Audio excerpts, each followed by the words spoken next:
अशी गरज आहे जे ते जास्त पद्धतीने बघेल. पण माझ्यासाठी अहोरात्र झटलेला हा मित्र परिवार आणि या मित्र परिवाराला उघड्यावर न सोडून जाता त्या कार्यकर्त्यांना तुम्ही खचू नका. मी कायम तुमच्या पाठीशी आहे हे सांगण्यासाठी आज संतोषांनी जो मेळावा लावला ही खरंतर लक्षणीय गोष्ट आहे.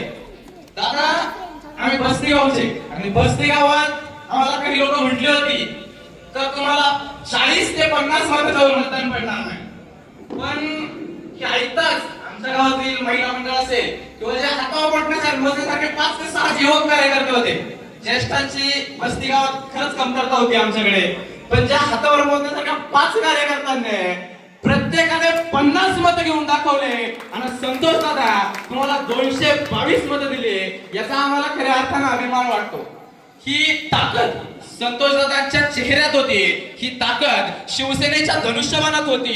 लोकांना हा चेहरा पटला, दादांचं कार्य पटलं म्हणून दादांना हे मताधिक्य झालं. आज खऱ्या अर्थानं प्रत्येक नेता असंच म्हणतो पण मी निवडून आल्यावर हे करणार आहे, मी निवडून आल्यावर ते करणार आहे. पण संतोष दादांनी निवडून यायच्या आधी काय केलं हे विरोधकांनी सुद्धा पाहिलंय. आणि इथून पुढच्या काळात देखील संतोष दादा थांबणार नाही आणि थांबणारा हा आपला नेता नाही. इथून पुढच्या काळात देखील जे आजपर्यंत राजकारणाच्या वेळेस इलेक्शनच्या काळात दादा सगळ्यांसाठी जे अवेलेबल होते ते इथून पुढच्या काळात देखील आपल्या सर्वांसाठी अवेलेबल राहतील. आणि एवढाच एक आशावाद व्यक्त करतो आणि थांबतो. जय हिंद, जय महाराष्ट्र. धन्यवाद दादा. या ठिकाणी आपल्या मनपूर्वक स्वागत.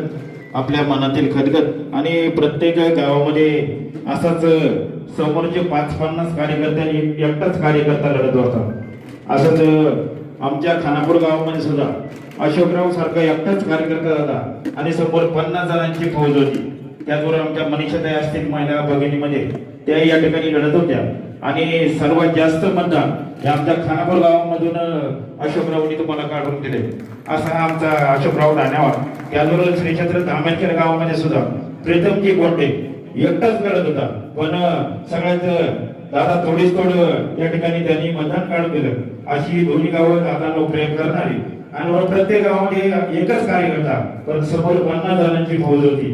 ते म्हणायची एकटा काय करणार आहे पण एकट्यानेच दाखवून दिलं. एकटा पण असतो पण तो एकनिष्ठ असतो. 5-50 असतात ना त्याच्यात बरेच फुटीर पण असतात. म्हणून दादा एकटा असला ना तोच आपला जवळचा सहकारी असतो. प्रत्येक ठिकाणी हा अनुभव आलेला आहे. आणि कार्यक्रमाच्या निमित्ताने या ठिकाणी आपण सर्वच उपस्थित झालात. दादांवर प्रेम करणारे या ठिकाणी वडगाव स्थानिक ग्रामस्थ असतील. त्यामध्ये विनायकजी वाबळे, अनिलजी भोर, संदीपजी तांबोळी, राकेशजी तांबोळी, प्रतीक तांबोळी, महेश्वर वाणी आपण वडगाव ग्रामस्थ या ठिकाणी उपस्थित आहेत. त्याचबरोबर दिलीपजी भोर, आशिष भोर, परशुराम भोर, चंद्रकांत दादा तांबोळी, अरुणजी तांबोळे, दादा उचट तांबोळे, जालिंदर तांबोळे, सुनीलजी शिंदे, प्रशांत शिंदे याही सर्व वडगाव स्थानिक मित्र परिवार.